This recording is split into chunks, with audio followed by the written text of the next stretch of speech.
Memang untuk operasi jantung ini bukanlah operasi dengan biaya murah. Kalau teman-teman coba Google ya, coba googling, biayanya itu bahkan bisa ratusan juta ya. Tetapi dengan BPJS sebagian besar biaya daripada operasi kita itu bisa di cover, ditanggung, bahkan dilayani dengan baik oleh BPJS.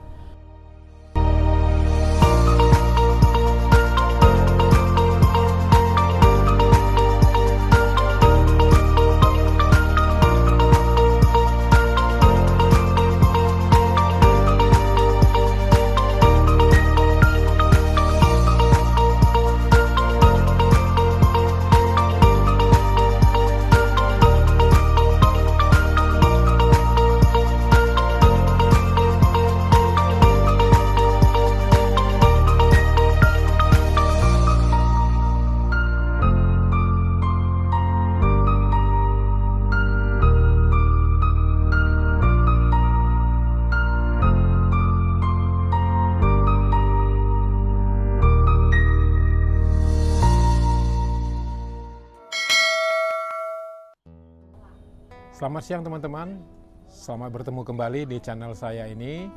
Kalau teman-teman menyaksikan video saya sebelumnya, saya menceritakan pengalaman saya ketika saya menghadapi serangan jantung, tepatnya di akhir tahun 2024 lalu. Dan pada video saya kali ini, saya akan menceritakan pengalaman saya kepada teman-teman, bagaimana saya harus mengikuti proses operasi bypass karena ketika saya menghadapi serangan jantung di tahun lalu telah dicoba untuk dilakukan kateterisasi dan pemasangan ring tetapi gagal karena penyumbatan yang sangat besar mencapai 90% dan juga ada riwayat penyakit lain sehingga rumah sakit tempat di mana saya dirawat pada akhir tahun lalu merujuk saya harus ke Rumah Sakit Jantung Harapan Kita. Dan pada video saya kali ini saya akan berbagi kepada teman-teman bagaimana proses daripada operasi itu mulai dari tahap awal sampai selesai dioperasi, dan saya akan menjelaskan kepada teman-teman, berbagi pengalaman kepada teman-teman sehingga pengalaman saya ini boleh bermanfaat bagi kita semua. Tapi sebelum saya melanjutkannya, mohon teman-teman untuk mensubscribe channel saya dan memberikan tanda like, bahkan juga kalau perlu memberikan komentar. Pertama kali kunjungan saya ke Rumah Sakit Jantung Harapan Kita, saya menuju ke Poliklinik Jantung atau dokter jantung yang ada di sana. Dan karena saya sebelumnya pernah juga berobat ke Rumah Sakit Jantung Harapan Kita, tepatnya 25 tahun yang lalu, maka data saya masih ada di sana dan saya masuk dikategorikan sebagai pasien lama.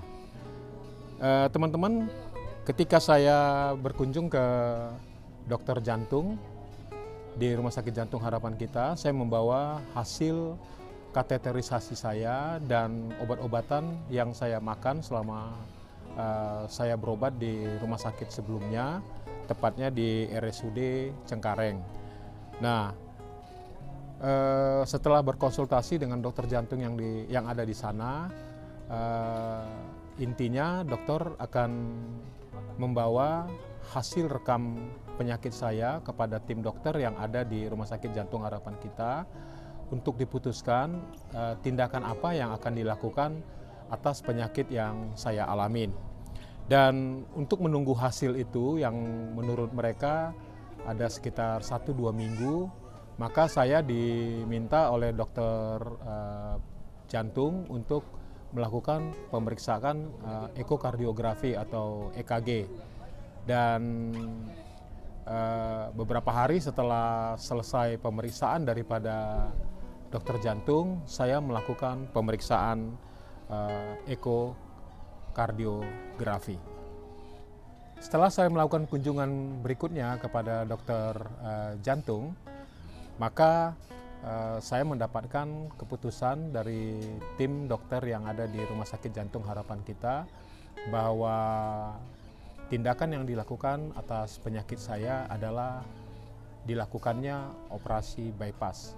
Operasi bypass adalah mengembalikan aliran darah dan oksigen ke jantung dengan mengambil pembuluh darah sehat dari bagian tubuh kita yang lain seperti kaki, tangan, ataupun dada. Nah, operasi bypass ini terpaksa harus dilakukan seperti tadi dikatakan bahwa penyumbatan pada pembuluh darah saya itu sudah mencapai 90% dan juga ada riwayat daripada penyakit lain sehingga putusan operasi bypass adalah pilihan yang terbaik. Bahkan hasil daripada ekokardiografi yang telah saya lakukan sebelumnya menunjukkan bahwa fungsi pompa jantung saya hanya 27% dan ini di bawah normal, sehingga bypasslah jalan yang terbaik yang harus dilakukan untuk mengatasi penyakit saya. Nah, teman-teman, sebelum dilakukan bypass akan dipersiapkan beberapa hal. Maka dokter jantung memberikan rujukan kepada saya untuk melakukan kunjungan kepada dokter poli bedah jantung. Nah, di dokter bedah jantung ini akan memberikan langkah-langkah selanjutnya lebih detail, langkah-langkah apa yang harus saya lakukan. Nah, dimulailah pemeriksaan atau persiapan lebih dalam. Pertama, saya harus mengikuti pemeriksaan USG kaki. Nah, yang intinya pemeriksaan ini adalah untuk melihat apakah pembuluh darah di kaki saya sehat, karena pembuluh darah yang ada di kaki nanti akan digunakan untuk membuat jalur baru di jantung saya. Lalu setelah dari USG kaki, saya melakukan pemeriksaan gigi, yaitu ke poligigi.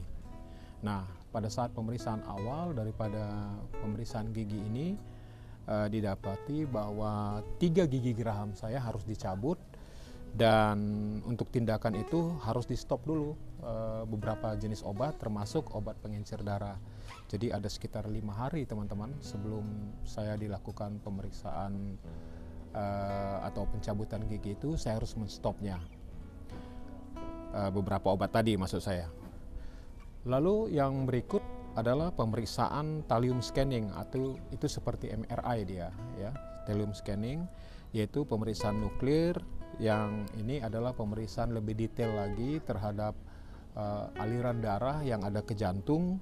Dan proses thallium scanning ini sedikit agak lama ya. Kemarin saya sekitar ada 3 jam proses yang ada di sana di Rumah Sakit Jantung Harapan kita juga.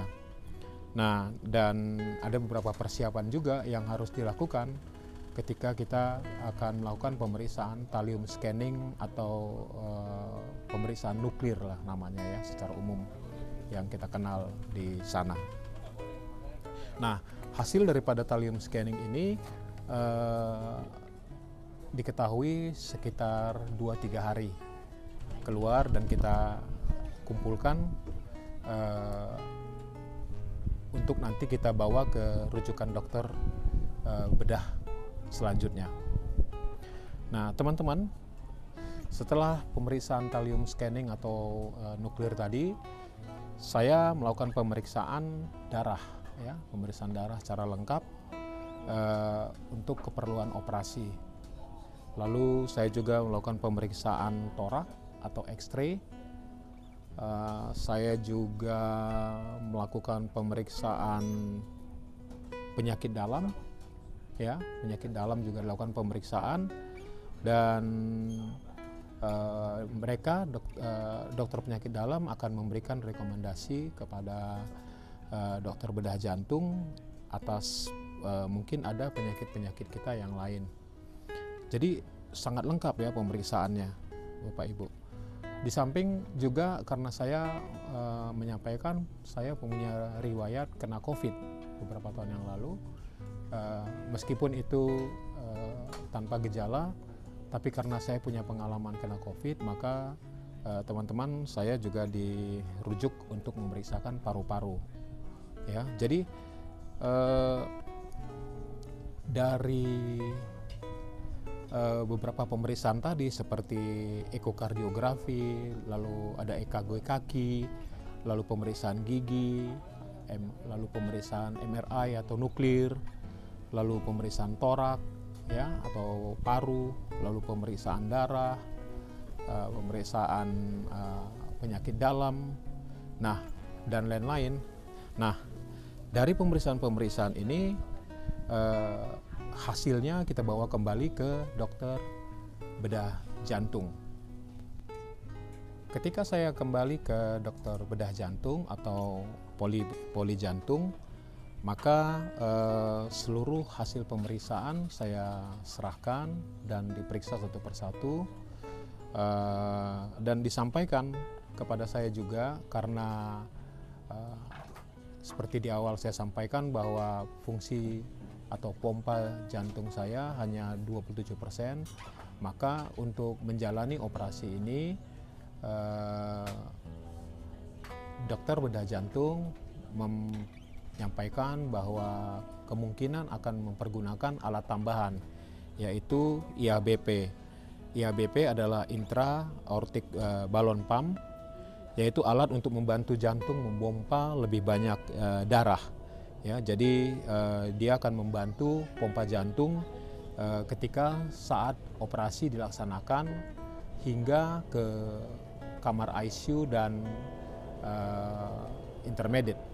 Jadi selama dalam keadaan kritis, pompa ini akan dipergunakan untuk membantu memompa jantung saya. Nah, alat ini dipersiapkan atau menjadi standar kalau fungsi pompa jantung pasien itu ada di bawah 30% dan saya hanya 27%. Seperti teman-teman sekalian ketahui bahwa saya operasi ini menggunakan fasilitas BPJS ya. Untuk alat ini sendiri tidak di-cover oleh BPJS sehingga kita harus menanggung biaya untuk biaya daripada alat IABP ini, dan kita diminta untuk membuat perjanjian bahwa kita bersedia untuk menanggung apabila alat ini diperlukan ketika proses operasi berjalan. Nah, disampaikan memang pada saat itu biaya untuk alat IABP ini berkisar antara 20 sampai 30 juta rupiah. Jadi teman-teman yang mempergunakan BPJS, ada beberapa pemeriksaan sebenarnya yang tidak di-cover oleh BPJS, seperti pemeriksaan gigi misalnya, itu saya bayar sendiri. Sebagai informasi, ketika saya melakukan proses pemeriksaan di BPJS, ada peraturan baru bahwa per Januari 2025 tindakan satu kepada tindakan lainnya itu harus memiliki interval waktu 8 hari. Jadi untuk menyikapi 8 hari ini supaya kita tidak menunggu terlalu lama, sebagai pasien atau keluarga kita harus aktif ya mengatur jadwal, di mana kita di samping kita sedang menunggu hasil pemeriksaan. Nah, di sela-selanya itu kita harus bisa bermain untuk melakukan pemeriksaan yang lain, dan ini dilakukan supaya kita bisa mengefisiensikan waktu, karena kalau tidak begitu banyak pemeriksaan tadi dan harus interval 8 hari, itu bisa memakan waktu yang sangat lama. Seperti misalnya yang saya lakukan antara pemeriksaan USG kaki dengan pemeriksaan nuklir. Saya berpikir daripada menunggu harus 8 hari, belum lagi nanti berdekatan dengan pemeriksaan lain, maka salah satu dari pemeriksaan itu saya putuskan untuk membayar sendiri, tentu dengan pertimbangan biaya gitu ya teman-teman ya. Seperti saya cek sebelumnya, untuk USG kaki itu berapa sih kalau kita harus berbayar. USG kaki berbayar sekitar 1,2 juta, tetapi kalau kita untuk melakukan pemeriksaan nuklir tadi atau MRI tadi itu sekitar 6 jutaan. Akhirnya pemeriksaan USG kaki saya bersedia bayar sendiri untuk menghemat interval waktu yang 8 hari tadi, sedangkan pemeriksaan nuklir saya lakukan dengan BPJS. Jadi sekali lagi kita harus benar-benar aktif ya. Tujuannya adalah untuk meminimalisir biaya kita yang tanggung dan mempercepat jadwal daripada operasi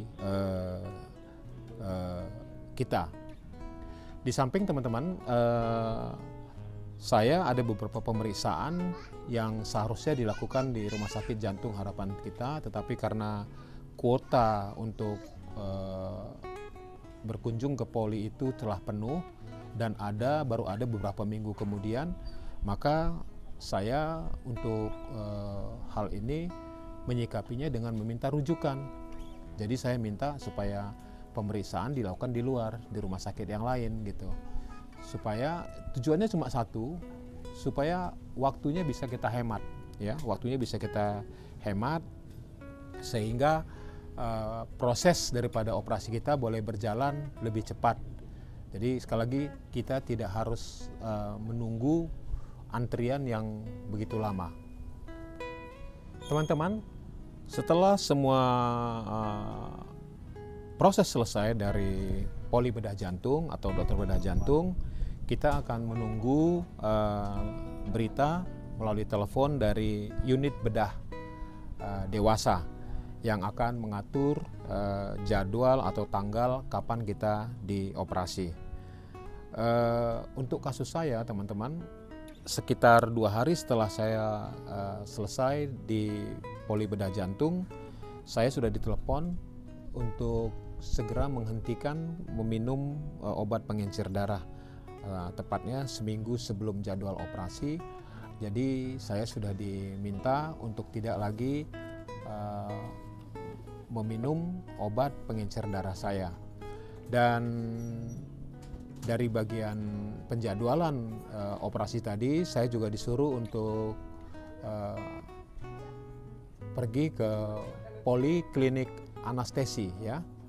Nah, di poliklinik anestesi ini adalah persiapan final untuk operasi kita. Nah, kembali seluruh berkas-berkas kita akan kita serahkan kepada poli anestesi ini, mulai dari riwayat kateter sampai segala pemeriksaan-pemeriksaan yang tadi sudah kita lakukan di Rumah Sakit Jantung Harapan Kita, diperiksa satu persatu secara detail. Jadi teman-teman, mulai dari proses awal saya dirujuk ke Rumah Sakit Jantung Harapan Kita, sampai dilakukan pemeriksaan-pemeriksaan dan persiapan operasi,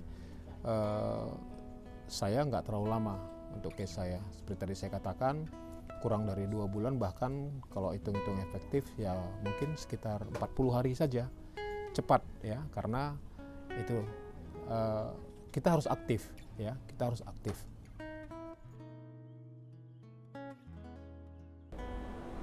Sebelum dioperasi mau bersih-bersih dulu sekalian penampilan yang baru.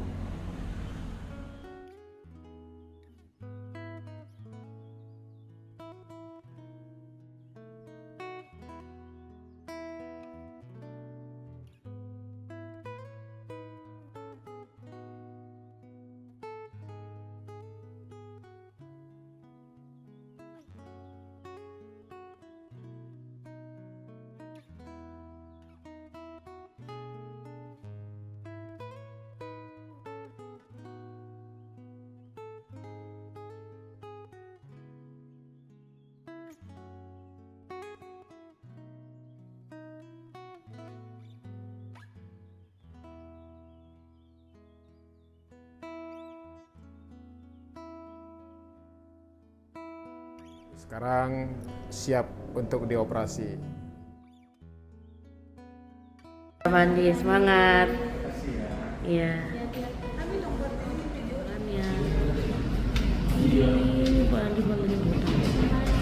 Dadah. Dadah Pak Satpam.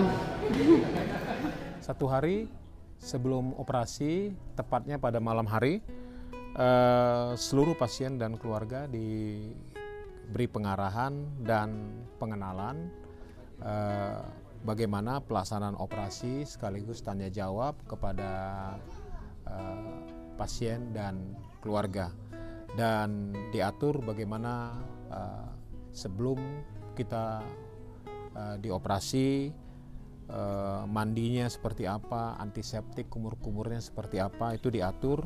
Demikian juga dengan puasanya, dengan cukur-cukurnya, bersih-bersihnya, dan juga dengan pengosongan perut, karena beberapa jam sebelum melakukan operasi kita diberi obat pencahar untuk mengosongkan perut kita. Nah, teman-teman, tepatnya di hari Senin tanggal 10 Februari sekitar pukul 7.30 pagi kita dibawa ke ruang operasi. Nah, waktu kita dibawa ke ruang operasi, mulailah itu kita pisah-pisah kan dengan keluarga kita kan. Ada salam-salaman atau juga doa, dan benar-benar memang pada saat kita mau masuk ke kamar operasi harus mantap ya. Jadi kita harus memantapkan diri, segala sesuatu sudah kita persiapkan, baik fisik kita, baik mental kita, bahwa kita yakin operasi ini akan berjalan dengan baik dan lancar. Untuk operasi saya sendiri itu berlangsung sekitar 5 jam, teman-teman. Kalau saya dibawa ke kamar operasi itu sekitar jam 7.30 pagi. Saya baru sadar atau siuman itu sekitar jam 4 sore. Jadi setelah selesai dari kamar operasi, saya dibawa ke ICU. Ya, di ICU saya ada sekitar 5 hari ya. Di ICU saya ada sekitar 5 hari. Lalu setelah dari ICU saya dipindahkan ke ruang intermediate ya. Dia di bawahnya ICU. Di situ sekitar 2 hari, dan mulailah dari ruang ICU dan intermediate tadi, alat-alat yang dipasang di tubuh saya mulai dilepas, seperti ventilator, drain, kateter, dan macam-macam lah, semuanya itu mulai dilepas satu persatu sambil terus dipantau. Nah, teman-teman, ketika saya ada di ruang ICU dan di ruang intermediate tadi, tidak bisa dikunjungi ya. Jadi kita tidak bisa dikunjungi, baik itu keluarga ataupun keluarga inti ya. Jadi pihak rumah sakit hanya akan memanggil keluarga kita apabila diperlukan. Jadi teman-teman, ketika saya di rumah sakit, mulai dari ICU tadi saya katakan sekitar 5 hari, lalu di intermediate 2 hari, dan di ruang perawatan 3 hari, total itu ya mencapai 11 hari ya. Jadi saya ada 11 hari baru saya bisa pulang. Sekalipun selama beberapa hari di rumah sakit saya tidak dapat dikunjungi oleh teman ataupun keluarga, saya sangat dikuatkan, saya sangat dihibur dengan surat yang dikirimkan oleh mereka. Sehingga di saat kesepian saya bisa membaca satu persatu surat ataupun pesan yang mereka sampaikan kepada saya, baik itu teman, keluarga, atau juga dari gereja.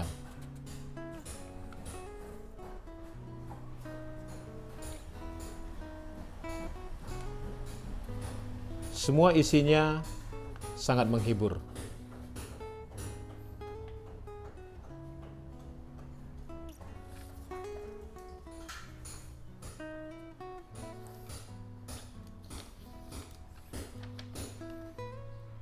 Ya, cukup banyak mereka mengirimkan pesan kepada saya yang hanya bisa disampaikan melalui surat, karena selama di ruang ICU dan juga di ruang intermediate saya tidak bisa menggunakan gadget ataupun handphone saya. Terima kasih untuk perhatian keluarga saya dan teman-teman saya. Beberapa hari di rumah kita akan melakukan pergantian perban luka atau bekas luka, secara khusus itu yang ada di dada dan di kaki dan beberapa tempat. Karena sebelum kita meninggalkan rumah sakit, kita sudah diajari bagaimana cara mengganti perban terhadap pasien. Nah, setelah dilakukan pergantian perban, ya seperti ini, seperti di video ini,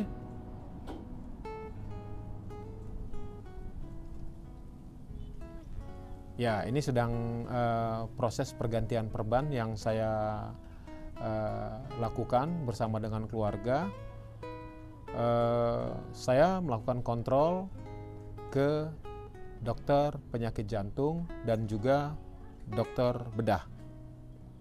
Nah, jadi ada beberapa kali kita harus mengganti perban sendiri, ya. Kita harus mengganti perban sendiri, dan tentunya kita menggunakan alat-alat yang steril.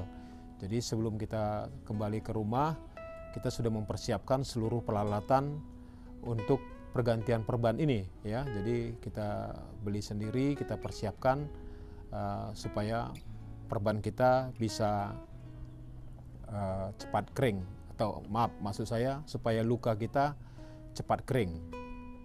Ya, jadi teman-teman, apabila teman-teman atau keluarga teman-teman mempergunakan fasilitas BPJS, jangan takut, karena semua dilakukan dengan sangat baik. Memang untuk operasi jantung ini bukanlah operasi dengan biaya murah. Kalau teman-teman coba Google, ya, coba googling, biayanya itu bahkan bisa ratusan juta, ya. Tapi dengan BPJS, sebagian besar biaya daripada operasi kita itu bisa di-cover, ditanggung, bahkan dilayani dengan baik oleh BPJS, ya. Kalau teman-teman mempergunakan BPJS, jangan lupa juga untuk memperpanjang rujukan kita, karena setiap 3 bulan sekali rujukan daripada BPJS kita harus kita update, ya. Nah, ini penting supaya nanti jangan pas kita melakukan pemeriksaan atau melakukan tindakan berkaitan dengan penyakit kita terkendala. Jadi kita ingat kapan expire-nya atau matinya daripada surat rujukan kita ini, ya. Teman-teman, pengalaman saya, semua proses di pra-operasi dan pasca operasi di Rumah Sakit Jantung Harapan Kita dilayani dengan sangat baik, karena Rumah Sakit Jantung Harapan Kita ini adalah rumah sakit jantung nasional, ya, Rumah Sakit Jantung Nasional, sehingga standarnya sangat baik, dan pengalaman saya, para petugas yang melayani juga sangat baik, sangat ramah, dan juga sangat informatif. Jadi informasi apa aja yang kita butuhkan, mereka akan memberikannya kepada kita dengan baik dan dengan sempurna. Teman-teman, saya disclaimer video ini, pengalaman saya bisa saja berbeda dengan yang lain, sekalipun kondisi sakit dan waktu yang sama. Saat ini saya sedang ada dalam proses rehab,